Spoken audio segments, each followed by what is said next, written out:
Prvi del večera je pripadel Čajkovskemu in violinistu Luku Favliziju, ki se je po lanskem uspešnem gostovanju vrnil na oder kromatike. Že takrat je navdušil z izbrušeno tehniko, ki mu je bila v Ravelovem Ciganu pisana na kožo, tokrat pa je pokazal še nekoliko zrelejšo glasbeno vsebnost. Njegova interpretacija violinskega koncerta ni temeljila samo na virtuoznosti in brezhibni intonaciji, temveč tudi na premišljenih dinamičnih kontrastih in pogumnih umikih v skoraj neslišne zvočne odtenke. Ne glede na tehnično zahtevnost je solist dajal občutek, da ima delo ves čas pod popolnim nadzorom. Tudi v najbolj zgoščenih odsekih ni deloval obremenjen z zahtevnostjo parta, temveč je pozornost usmerjal v oblikovanje glasbenega toka in komunikacijo z orkestrom. Glasbo je spremljal z izrazno telesno govorico in tudi pripetljaj med kadenco prvega stavka, ko mu je lok za trenutek ušel iz rok, ga ni vrgel iz tira. Brez oklevanja je nadaljeval igro, kot da se ni zgodilo nič, kar je le še potrdilo njegovo odrsko suverenost. Navdušenje je občinstvo z aplavzom pokazalo že po prvem stavku, in če je tudi orkester v uvodnem stavku izstopal s prefinjeno mehkim začetkom in trdno spremljavo briljantnih hitrih pasaž, je drugi stavek razkril nekaj njegovih manj prepričljivih trenutkov, pihalni uvod, predvsem v fagotih in oboah, ni dosegel želene intonančne natančnosti, pa tudi miren zaključek ni bil časovno usklajen med sekcijami, zato je bil finale toliko prijetnejše presenečenje. Tretji stavek namreč zahteva natančno časovno ujemanje med solistom in orkestrom že od prve dobe in orkester je ta izziv uspešno izpeljal. Ponovitve osrednje teme so bile vselej natančne in prepričljivo oblikovane, dirigent pa je znal slediti solistovim zamislim ter jih vključiti v orkestrsko celoto. Po zasluženem aplavzu je Luca Favlizi za dodatek zaigral Parkinsonov Louisiana Blues Strat in tudi v slogovno bolj sproščenem delu prikazal enako raven izvajalske prepričljivosti. Brucknerjeva prva simfonija je od dirigenta zahtevala nekoliko drugačen pristop, kot smo ga slišali v prvem delu večera.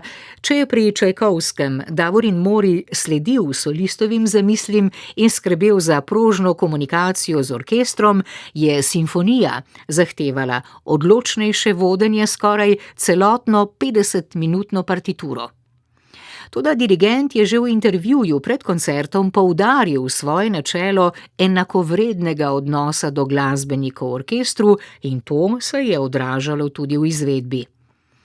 Oblikovanje melodičnih linij je bilo v povečini prepuščeno orkestrskim članom, dirigentsko vodenje pa je ostajalo predvsem na ravni zanesljive koordinacije ansambla. Tempi so bili urejeni, vstopi večinoma pravilni, številni odseki pa so ponudili vrsto lepih glasbenih trenutkov. Ob flavtističnih solih in klarinetih velja omeniti tudi rogove, ki so nosili pomemben del orkestrskega dogajanja.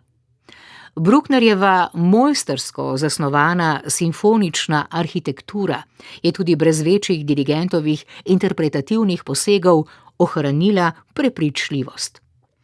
Široko zastavljeni zvočni loki in bogata orkestracija, ki spominja na skladateljeve orgelske mojstrovine, so poslušalca postopoma vodili proti sklepnemu koralu, ki ga je dirigent izpostavil kot osrednji cilj celotnega dela. In prav zaključek je bil najprepričljivejši del izvedbe. Trobila so ustvarila mogočno zvočno podobo in občutek veličastnosti, ki je učinkovito sklenil koncertni večer in sezono. Ob koncu velja omeniti še odpoved Matičičevega dela Trans, zaradi katere je sklepni koncert sezone namesto 3 obsegal le 2 točki. Ker letos mineva 100 let od rojstva Janeza Matičiča, Koncert pa je potekal le en dan po 100. obletnici njegovega rojstva, je bila uvrstitev dela na spored skoraj gotovo tudi simbolna gesta. Zato je njegova odsotnost na zaključnem koncertu sezone toliko bolj presenetila, še posebej, ker je bila Matičičeva skladba ena redkih priložnosti v letošnji sezoni za srečanje z glasbo slovenskega skladatelja.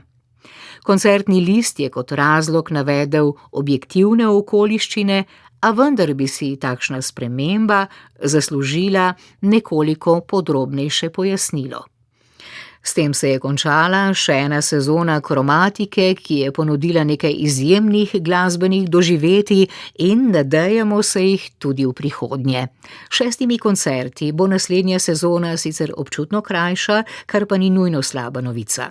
Manjše število dogodkov namreč lahko pomeni tudi še bolj premišljeno programsko zasnovo in več prostora za širokopotezne repertoarne izbire.